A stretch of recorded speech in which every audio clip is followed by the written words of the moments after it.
हे भगवान, अब मैं क्या करूं? रघु का तबीयत और भी ज्यादा खराब होते जा रहा है। कोई वैद्य के पास दिखाने के लिए हाथ में पैसे भी नहीं है। अब मैं क्या करूं? कहाँ जाऊं? किससे मदद मांगूं? अरे बेटा रघु, उठो उठो बेटा। सुनो जी, कुछ कीजिए ना। रघु का बुखार तेजी से बढ़ने लगा है। अब मैं क्या करूं पुष्पा? मुझे तो कुछ समझ में नहीं आ रहा है। पहले से ही सर पर इतना कर्ज है, अब इसका इलाज कैसे कर पाऊंगा? तभी अचानक जमींदार मदन लाल के घर आ जाता है। अरे ओ मदन लाल, घर में बैठे बैठे दिन काटने लगा है। खेत में इतना सारा काम पड़ा है, कब करेगा काम? काम चोर कहीं का। अरे जमींदार जी, देख तो रहे हो, मेरा बेटा तेज बुखार से तड़प रहा है। इसको छोड़कर मैं कैसे आपके खेत में काम करने जा सकता हूँ? जब तुम्हें अपने बेटे का इतना ही चिंता था तो तुमने मुझसे पैसा उधार ही क्यों लिया? और जब अभी काम करने का समय आया है तो दुनिया भर का बहाना करने लगा है। जमींदार जी, कुछ तो रहम कीजिए। मैं आपके पैसे चुका दूंगा, बस आज नहीं जा सकता। कल मैं आपके खेत पर जाकर सारा काम कर दूंगा। अरे मदन लाल, मुझे क्या बेवकूफ समझता है? तुम्हारा इस नाटक से मैं परेशान हो गया हूँ। चल ये फावड़ा पकड़ और खेत जा, वरना मेरा पैसा वापस कर, पूरे ब्याज सहित अभी। कैसी बात कर रहे हो जमींदार जी? तुम्हें तुम्हारी पैसे की पड़ी है। यहाँ मेरा परिवार गरीबी और बीमारी से गुजर रहा है। आपके लिए पैसा बड़ा है, मेरे लिए मेरा परिवार। मैं इस हालत में नहीं जा सकता। मुझ पर रहम करो। लगता है तू ऐसे नहीं मानेगा। देख क्या रहे हो, मारो इस नमक हराम को। मदन लाल की पत्नी के विनती करने के बाद भी जमींदार के आदमियों ने एक न सुनी और मदन लाल को मारने लगे। अरे रे सुनो, इसके लड़के को उठाकर ले चलो, और जब ये पैसा देगा तभी इसके लड़का को छोड़ेंगे। नहीं नहीं मालिक, ऐसा मत कीजिए। हम आपके खेतों का काम कर देंगे। हमसे हमारे बेटों को मत छीने। मैं आपके आगे हाथ जोड़ती हूँ। अरे रे, देखो तो ये क्या बोल रही है। ठीक है, तो फिर इसके 2 बैल को लेकर चलो। जब ये पूरा पैसा समय पर दे देगा, उसके बाद इसका बैल को वापस कर देना। इस तरह जमींदार ने मदन लाल को खूब धमकाया और वहां से चला गया।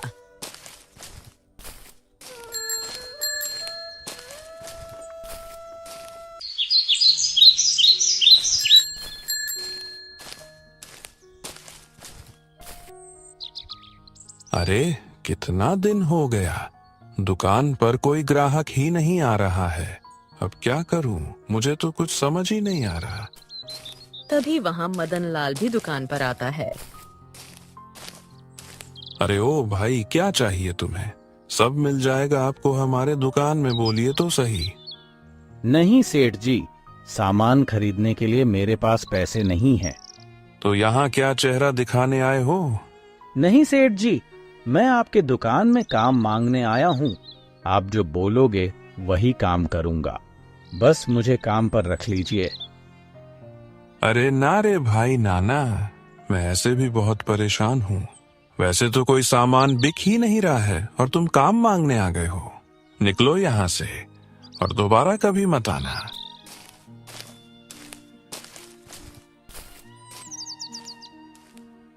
हे भगवान, आज का दिन भी बेकार जाएगा। चलो अब दुकान बंद करके घर को जाना चाहिए।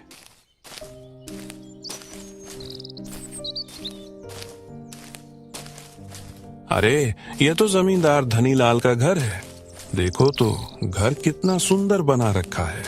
गरीबों को लूटकर सारा पैसा जो जमा कर रखा है। अरे देखो तो कैसे ये रास्ते में खड़ा है।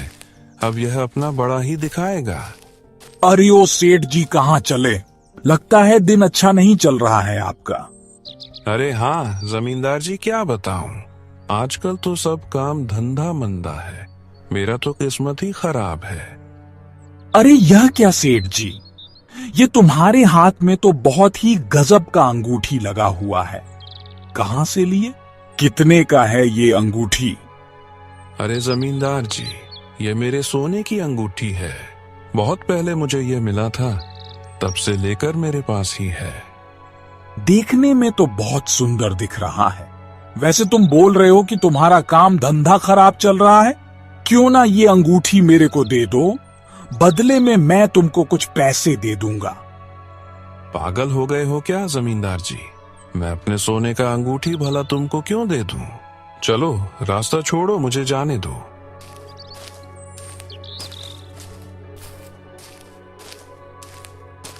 अरे जा जा, मेरा नाम भी धनीलाल जमींदार है।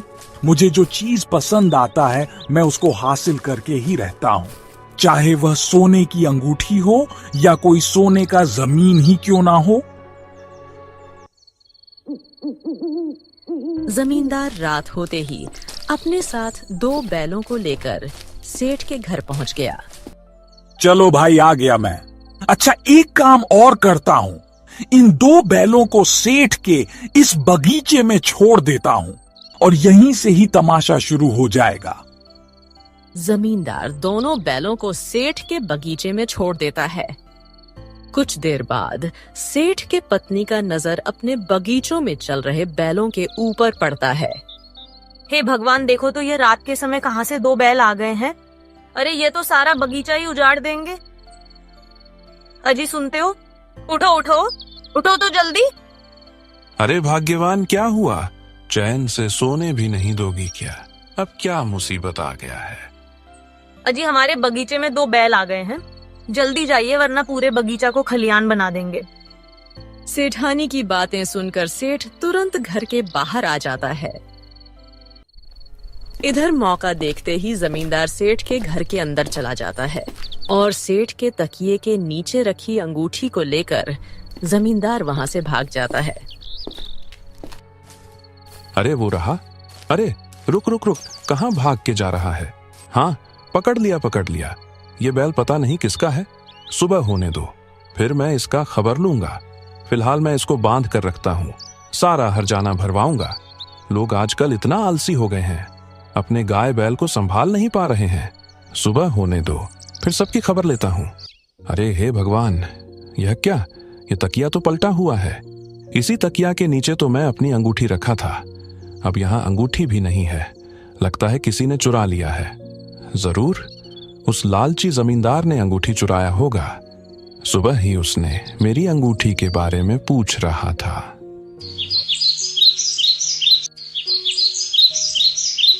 अरे ओ जमींदार धनीलाल, आजकल चोरी भी करने लगे हो। क्या तुम्हारा धंधा सही नहीं चल रहा है? क्या तुम इतने भी नीचे गिर गए हो कि चोरी करने लगे हो? अरे ये क्या बोल रहे हो सेठ जी? जरा सोच समझ कर बोलिए। मैं बिल्कुल सच ही बोल रहा हूँ। तुमने मेरे अंगूठी को नजर लगाया था और आज मेरा अंगूठी गायब हो गया है। इसका मतलब तुम ही अंगूठी चुरा कर लाए हो। तुम बिना सोचे समझे कैसे बात करते हो सेठ? मैं भला क्या करूंगा तुम्हारे अंगूठी को? मैं चाहूं तो ऐसे 10 अंगूठी और बना सकता हूँ। क्या समझ रखे हो खुद को? तुम मुझे बेवकूफ समझने की कोशिश मत करो जमींदार, तुम्हारा फितरत मुझे सब पता है। देखो सेठ, यहाँ ज्यादा आवाज नहीं करने का, नहीं तो मैं आपका शिकायत सीधा राजा के पास कर दूंगा। फिर आप जिंदगी भर कारावास में रहेंगे। तब आप वहीं से सेठगिरी दिखाना, यहां नहीं। यह मेरा घर है, यहां मेरा हुक्म चलता है। मेरे पास सबूत है, ये 2 बैल जिसको तुमने मेरे बगीचे में छोड़ दिया था और मौका मिलते ही अंगूठी लेकर फरार हो गए। ये क्या बोल रहे हो? ये 2 बैल? अरे हाँ, अब समझा। इसका मतलब चोर हमारे ही गांव का है। मैं पक्का ये बता सकता हूं, चोरी मदन लाल ने ही किया है, क्योंकि ये मदन लाल का बैल है। उसको पैसा का जरूरत है। पैसा नहीं मिला होगा तो उसने अंगूठी ही चोरी कर लिया होगा। अरे हाँ, शायद ये जमींदार सही बोल रहा होगा, क्योंकि कल मदन लाल भी मेरे दुकान पर आया था और पैसे की बात कर रहा था। जमींदार, मुझे लगता है शायद तुम्हारा बात सच होगा, क्योंकि मदन लाल कल शाम को मेरे दुकान आया था और कुछ काम मांग रहा था, पर मेरे पास काम नहीं था तो मैंने उसको मना कर दिया था। तो इसका मतलब मदन लाल ने ही चोरी किया होगा। अभी उसको सबक सिखाता हूँ, चलो मेरे साथ। इस तरह सेठ जमींदार और गांव के कुछ लोग सीधे मदन के घर पहुंच जाते हैं। अरे मदन, कहाँ है मेरी अंगूठी? देख, अभी तो प्यार से बोल रहा हूँ, मेरा अंगूठी वापस कर दे वरना अंजाम बहुत बुरा होगा। ये क्या बोल रहे हो सेठ जी? अंगूठी? कौन सी अंगूठी? अरे देखो, एक तो चोरी और ऊपर से सीना चोरी करता है। मेरा सोने का अंगूठी कल रात से गायब है और तूने ही उसे चोरी किया है। देख, मुझे अच्छी तरह से सब पता है। सेठ जी, मैं भला चोरी क्यों करूंगा? जो कुछ भी मेहनत मजदूरी से कमाता हूँ उससे ही मेरा परिवार चलाता हूँ। कृपया आप मेरे ऊपर इतना बड़ा इल्जाम ना लगाओ। देख, ज्यादा बन मत। कल तूने मेरे पास काम के लिए आया था, मैंने तुझे काम नहीं दिया और तेरी नजर मेरी अंगूठी पर पड़ी और तूने रात को अपना बैल मेरे बगीचा में छोड़कर हमारा ध्यान भटकाकर आसानी से मेरे अंगूठी को चोरी कर ले आया है। तेरा चाल मुझे समझ में आ रहा है। नहीं सेठ जी, मैंने ऐसा कोई काम नहीं किया है। मेरा बैल को तो जमींदार ने कल ले गए थे। अरे रे, ये बेवकूफ ये क्या बोल रहा है? मैं तेरा बैल जरूर ले गया था, लेकिन वह तो रास्ते में ही छुड़ाकर वापस तेरे पास भाग आया था। एक तो खुद चोरी करेगा और मेरे ऊपर इल्जाम लगाएगा। देखो तो। नहीं, ये मेरे ऊपर गलत आरोप लगाया जा रहा है, मुझे फंसाया जा रहा है। अरे ये ऐसे नहीं मानेगा, मारो इस चोर को, मारो। इस तरह सेठ के आदमी मदन लाल को मारने लगते हैं। अपने पति को मार खाते देख पत्नी बीच में बचाव करने आती है। उसके सिर में भी डंडे लग जाते हैं और वह भी वहीं बेहोश हो जाती है। फिर मदन लाल जमीन पर गिर जाता है। अरे ये क्या हुआ? ये तो दोनों बेहोश हो गए लगता है। हाँ, एक काम करते हैं, इन तीनों को गांव के बाहर जंगल में फेंक देते हैं। यही इनकी सजा होगा। क्या बोल रहे हो? उसी रात तीनों को एक जंगल में ले जाकर फेंक देते हैं। वाह, ये हुई ना बात। इनको भला अब इस जंगल में कौन बचाने आएगा? जमींदार जी, चलो, अब हम सबको यहाँ से चले जाना चाहिए।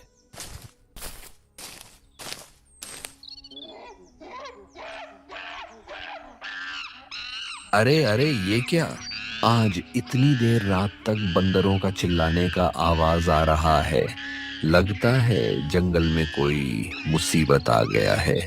मुझे जाकर देखना चाहिए।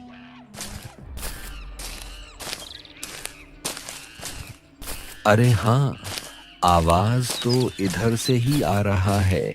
मुझे इसी दिशा में आगे जाना चाहिए। साधु बाबा चलते चलते बंदरों की झुंड तक पहुंच जाते हैं। वहां बहुत से बंदर तीनों के आसपास बैठकर चिल्ला रहे थे। अरे यह क्या देख रहा हूँ? अरे इतना जोर से बंदर क्यों चिल्ला रहे हैं? अब रात को भी सोने नहीं दोगे क्या? तुम दिन भर तो ऐसे ही मस्ती करते रहते हो, अब रात भर भी मस्ती करने लगे। बाबा, आप जरा यहाँ आकर तो देखिए। हे भगवान, ये क्या? इतनी रात जंगलों के बीच 3 इंसान, वह भी बेशुद्ध हालत में, इतने घने जंगल के अंदर में बेहोश पड़े हुए हैं। लगता है इनके ऊपर कोई घोर मुसीबत आन पड़ा है। बाबा तीनों के ऊपर कमंडल से पानी छिड़कने लगते हैं। तभी रघु को होश आने लगता है। क्या हुआ बाबा, आप कुछ बता क्यों नहीं रहे हो? क्या हुआ इन लोगों को? देखो जग्गू, तुम मेरे सबसे करीबी हो। इनको देखकर ऐसा लगता है इनके साथ कोई बड़ा दुर्घटना हुआ है या ये कोई षड्यंत्र के शिकार हो गए हैं। और बाबा, इन दोनों को क्या हुआ? देखो जग्गू, ध्यान से सुनो। लगता है ये लड़के का दोनों माता पिता हैं जो कि अब इस दुनिया में नहीं रहे। दोनों की मृत्यु हो गई है। हे भगवान, ये तो फिर अनर्थ हो गया बाबा, ये तो फिर अनाथ हो गया। नहीं जग्गू, यह हमारे जंगल में आ गया है।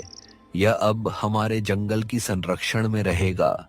हम इसका पालन पोषण करेंगे और हम सब मिलकर इसका ख्याल रखेंगे। हाँ बाबा, आपने बिल्कुल सही कहा। अब हम सब मिलकर इसका ख्याल रखेंगे। अच्छा, और एक बात सुनो जग्गू, तुम सब लकड़ी का इंतजाम करो। हमें इन दोनों का अंतिम संस्कार भी करना होगा।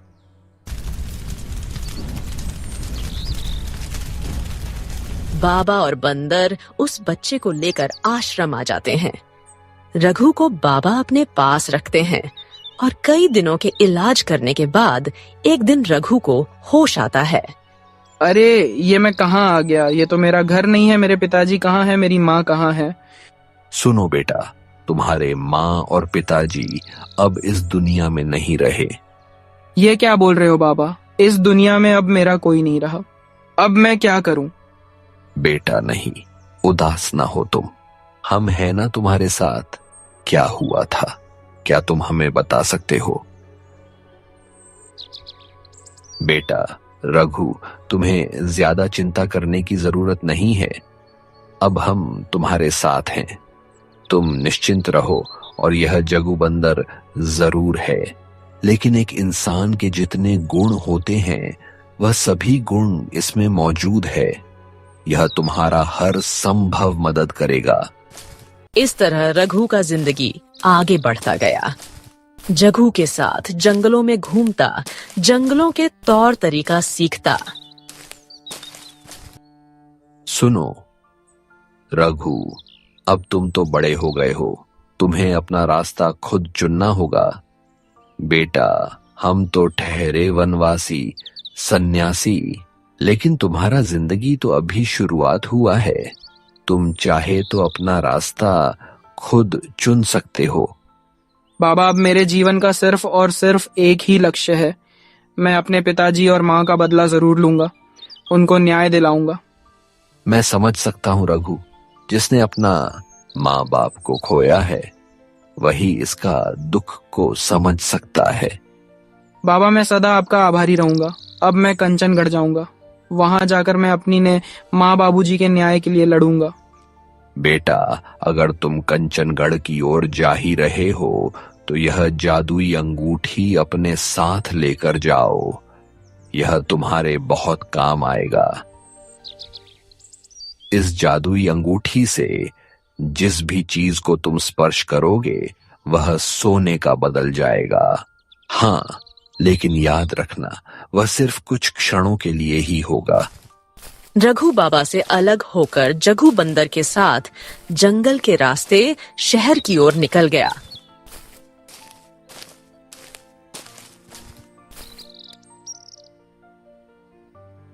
महाराज महाराज, राजमहल के बाहर एक जादूगर आया है जो कि बहुत ही कमाल का जादू दिखा रहा है। बहुत ज्यादा लोगों का भीड़ जमा हुआ है। अरे अरे, वाह वाह, ये तो बहुत अच्छी बात है। हम कई दिन हो गए जादू देखा नहीं और आज जादूगर स्वयं हमारे राजमहल चल के आया है। सैनिक फौरन उस जादूगर को यहाँ राज्यसभा में लेकर आओगे।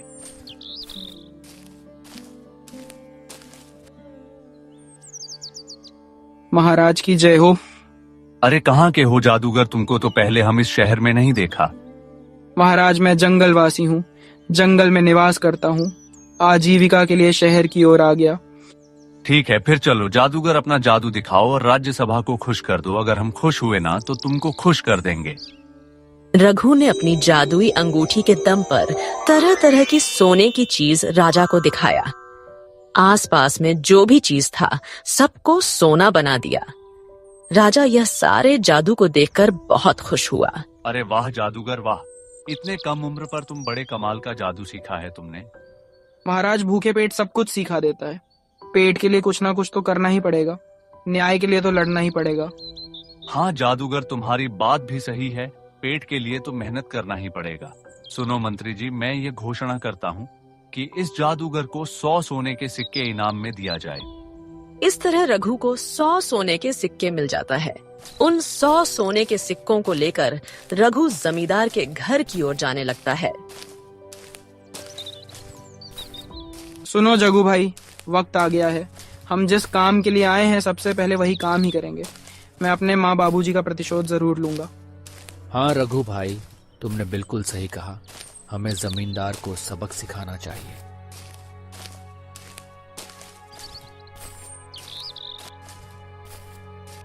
अरे कौन हो भाई? यहाँ कैसे घुसे चले आ रहे हो?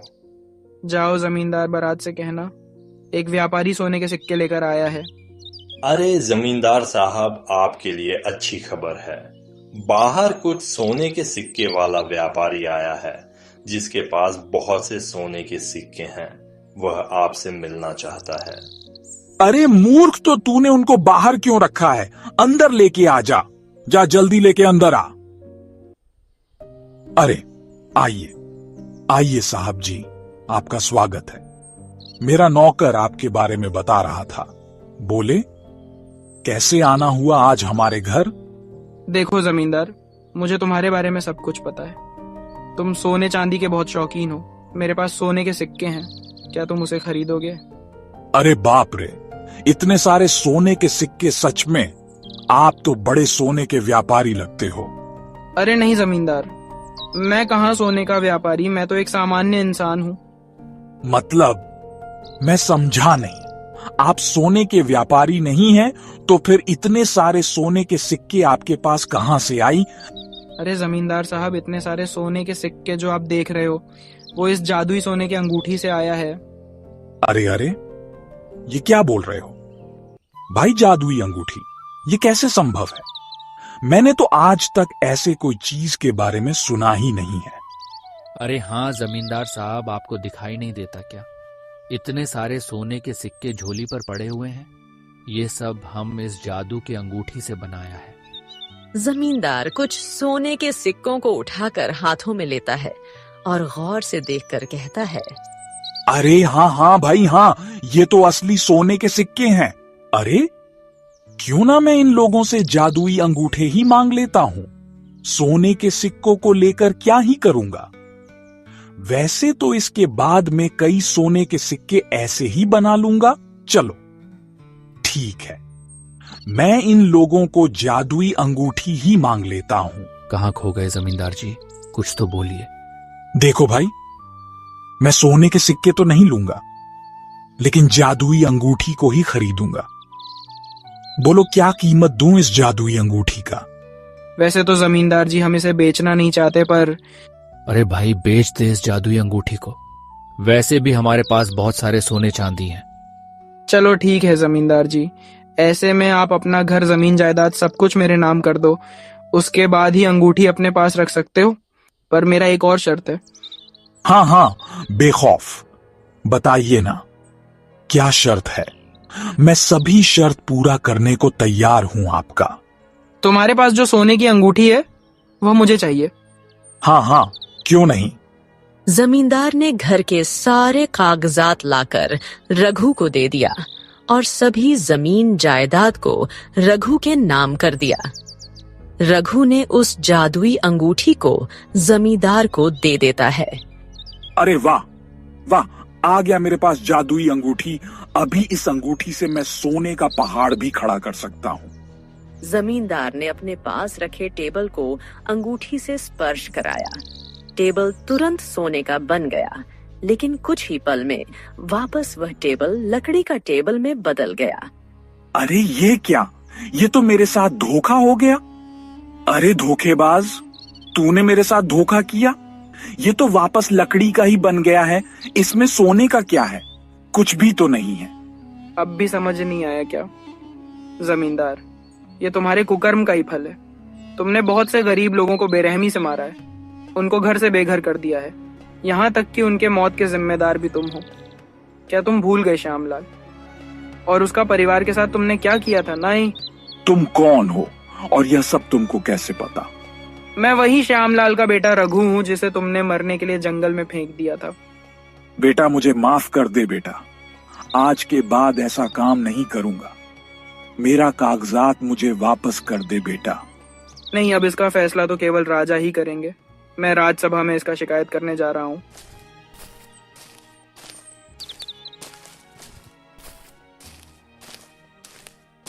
क्या हुआ जादूगर कहू, कैसे आना हुआ? महाराज, मैं आपके पास कोई जादू दिखाने नहीं बल्कि एक गुहार लेकर आया हूँ। मुझे न्याय दीजिए महाराज। क्या हुआ, तुम निश्चिंत होकर बताओ। महाराज, मैं कोई जादूगर नहीं हूँ, बल्कि मैं तो आप ही के राज्य के एक किसान श्यामलाल का बेटा रघु हूँ, आज से कई साल पहले। इस तरह रघु ने राजा के पास जाकर अपने साथ हुआ घटना को बता देता है। इतनी बड़ी घटना, वो भी मेरे राज्य में सैनिक। तुरंत जमींदार सेठ और उन गांव वालों को यहाँ लेकर आओ जिन्होंने रघु के माता पिता के ऊपर अन्याय किया था। कुछ देर के बाद सैनिक जमींदार सेठ और गांव वाले को लेकर आ जाते हैं। अरे सुनो जमींदार और सेठ, क्या रघु जो कह रहा है वह सच है? नहीं महाराज, हम तो इस लड़के को पहचानते तक नहीं है। महाराज, इन दोनों ने मेरा बचपन उजाड़ दिया। जब मैं छोटा था, बीमार था, मुझे जंगल में ले जाकर फेंक दिया। मेरे पिताजी पर अंगूठी चोरी का झूठा आरोप लगाकर मार डाला। सही। क्या रघु जो कह रहा है वह सच है कि इसका अंगूठी चोरी हुआ था? मेरा अंगूठी चोरी हो गया था महाराज। मुझे जमींदार ने बताया कि श्यामलाल ने चोरी किया है। क्या वह अंगूठी यही है सेठ? सच सच बताओ। हाँ, यही है वह अंगूठी जो चोरी हो गया था। महाराज, ये अंगूठी जमींदार ने मुझे दिया है। अगर चोरी मेरे पिताजी ने किया था तो यह अंगूठी जमींदार के पास कैसे आया?